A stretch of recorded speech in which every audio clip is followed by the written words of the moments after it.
પણ ત્યારે 2000 વર્ષો પહેલા બનાવેલી છે આ વસ્તુ. ઉમાઈ માતાજીનું મંદિર આ ડુંગરની બરોબર સામે છે અને જો ભીમનો ગોળો છે એવું બધાનું કહેવાનું છે. જો આ સ્તંભ માન્યતા એવી છે કે એની અંદર દીવો પ્રગટાવતા એ દીવો ક્યારેય ઓલવાતો નહીં એવી બધાની માન્યતા છે. હાથથી બનાવેલી ગુફા છે. તો સ્વાગત છે તમારું બધાનું ફરીવાર એક નવા વ્લોગ ની અંદર. કેમ છો? મજામાં? ઉમ્મીદ કરું છું તમે બધા મજામાં છો અને મજામાં જ રહેજો. આજે આપણે છે ને કંઈક યુનિક વ્લોગ લઈને આવી ગયા છે તમારા બધા માટે. અમારા કુદરતી વિસ્તારની અંદર ટ્રેક્ટર લાઈનને છોડી અને આજે આપણે આવ્યા છે સાણા ડુંગર. નજારો હું તમને પાછળ બતાવી દઉં. જો આ સાણા ડુંગર અમે અત્યારે પહોંચી ગયા છે. જો મેહુલભાઈ અમારા જામકાની અંદર વ્લોગ બનાવે છે. તો ભાઈ આજે આપણે છે ને ભાઈ સાણા ડુંગરની મુલાકાત કરવા આવ્યા છીએ અને ભાઈ વરસાદની વાત કરીએ તો વરસાદ પણ ચાલુ છે અત્યારે અને કુદરતી ને સૌંદર્ય ભરેલું વાતાવરણ છે ને આપણા વિસ્તાર સાણા ડુંગર છે, મેરડી માતાજીનું મંદિર છે અને આપણા ગામથી છે ને 2 થી 3 કિલોમીટર ને આ બધા સ્થળ આવેલા છે ને અહીંયા છે ને ભાઈ કહેવાય ને હજારો વર્ષ જૂની ગુફાઓ આવેલી છે ને પાણીના કુંડો છે, ભીમ સોરા છે, ઘણી બધી છે ને આપણે માહિતી લેવું તો આપણે છે ને સાણા ડુંગરે જઈએ ને આવી રીતનું ભાઈ કહેવાય ને લોકેશન છે તો આવી રીતનું ભાઈ છે વાતાવરણ ને બધું તો આપણે ત્યાં જઈને તમને બધું બતાડીએ તો વ્લોગમાં બને રહેજો. ને ભાઈ વિજયભાઈ છે ને આપણા ખાસ મિત્ર છે તો અમે બે છે ને આવ્યા છીએ ત્યારે. તો ભાઈ આ વિજયભાઈ ઘણા વિડીયો સારા બનાવે છે ને હું પણ બનાવું છું. તમે ભાઈ બે ગામના છીએ ને વિડીયોમાં તો છે ને આ બધું વાતાવરણ છે, લોકેશન છે, આ બધું તમને બતાડશું.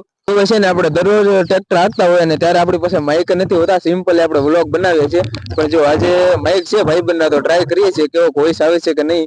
જણાવજો વોઇસ કેવો આવે છે કમેન્ટ બોક્સની અંદર.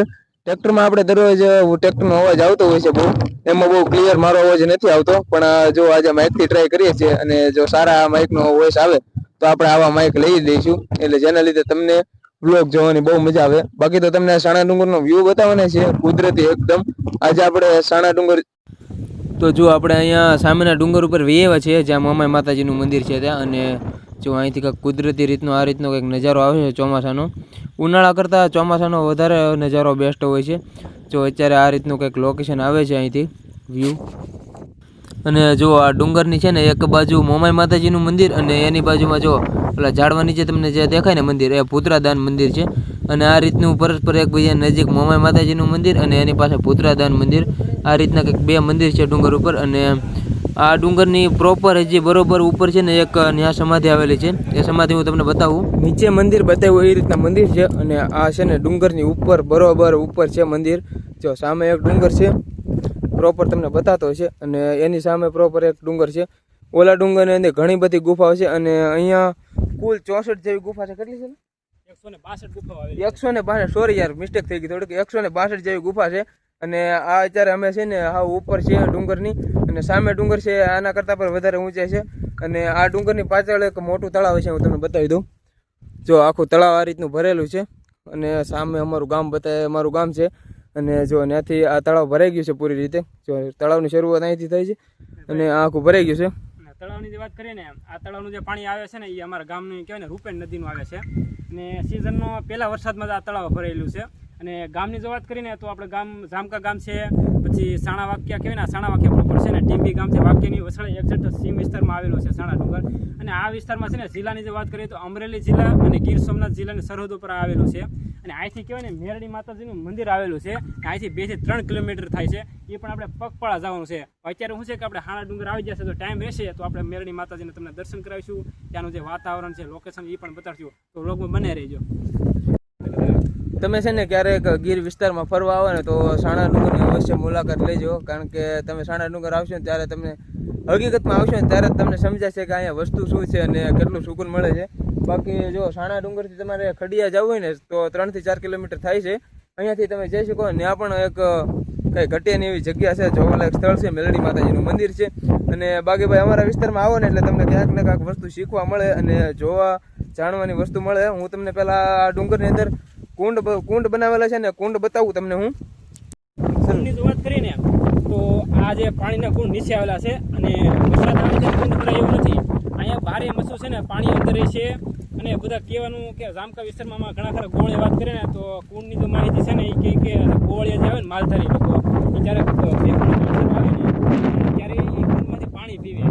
એમાં છે ને પાણી એટલે મતલબમાં કે ક્યારે ઉનાળામાં કે ક્યારે પાણી ખૂટતું નથી. 12 મહિના પાણી એમાં એટલું ભરેલું હોય છે. અને આ તળાવ મેં તમને બતાવ્યું ને એ તળાવ બીજા ત્રીજા વરસાદે ભરાય છે. પણ આ વખતે વરસાદ અમારા વિસ્તારમાં એવો પડી ગયો ને કે પેલા વરસાદમાં તો ભરી દો કુંડ શું તળાવ જવાનું ક્યાંથી? રસ્તો આપણે ભાડ્યો નથી, ક્યારે આપણે નીચેથી ગયા છીએ, અહીંથી આ રસ્તા ઉપરથી ક્યારે હું હાલેલો નથી, એટલે થોડીક માહિતી નથી. બાકી કુંડ હું તમને બતાવું ને તો તમે આમ જોઈને તમને એમ થઈ જાય છે કે નહીં આ વસ્તુ આવી હોય ન શકે. રસ્તો નથી આમાં છે ને કેડી એવું કઈ નથી, રસ્તો આપણે હાથથી બનાવવાનો ડુંગરા વિસ્તાર છે. તો ભાઈ આવી રીતનું કંઈક કહેવાય ને હાલીને જવાનું છે. પાણીના કુંડો જો અહીંયા ગુફા છે પણ અહીંયા વૃક્ષ ઉગી ગયું છે એટલે આમ આપણે જઈ ન શકીએ અંદર. બાકી થોડી ઘણી બતાય છે અને બાકી રસ્તો બહુ ખતરનાક છે. આમાં ચોમાસામાં હજી તો સેવાળ નથી થયો, બાકી જરાક પગ લપશે એટલે સીધા નીચે.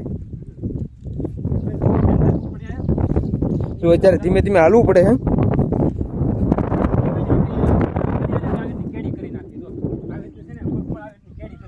કાયમાં માણસો હાલતા હોય એટલે પછી કેડી થઈ જાય આવી રીતની કંઈક. જો આ ધીમે ધીમે ઉતરીએ છે, ધ્યાન રાખવું પડે છે બહુ જાદુ.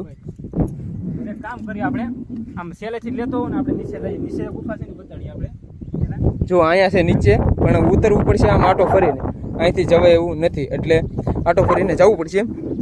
વાતાવરણ એક નંબર છે ભાઈ, લોકેશન એક નંબર, બધું લીલું છે. વ્યૂ કેવો આવે બાકી અહીંયા કાંઈ ઘટે નહીં, એક નંબર નેક્સ્ટ લેવલનો વ્યૂ આવે છે. અત્યારે ચોમાસું વાતાવરણ છે અને વરસાદ આવે છે ધીમો ધીમો, ક્યારેક ક્યારેક વધારે આવી જાય. અને હમણાં તો 2-3 દિવસથી શરૂ હતો પણ અત્યારે બંધ થયો છે, ધીમા ધીમા છાંટા કરે છે અને જઈએ છે ધીમે ધીમે ઉતરીએ છીએ નીચે.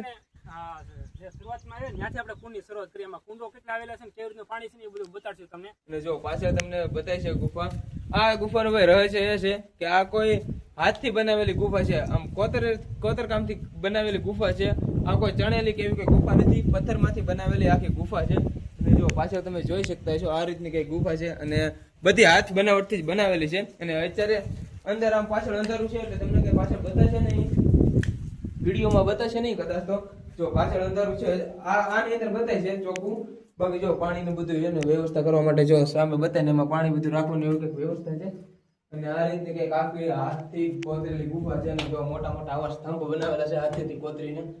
આ ભાઈ છે ને બહુ ખતરનાક વસ્તુ છે. આ વસ્તુ અત્યારે આ જમાનામાં બની ન શકે પણ ત્યારે 2000 વર્ષો પહેલા બનાવેલી છે આ વસ્તુ.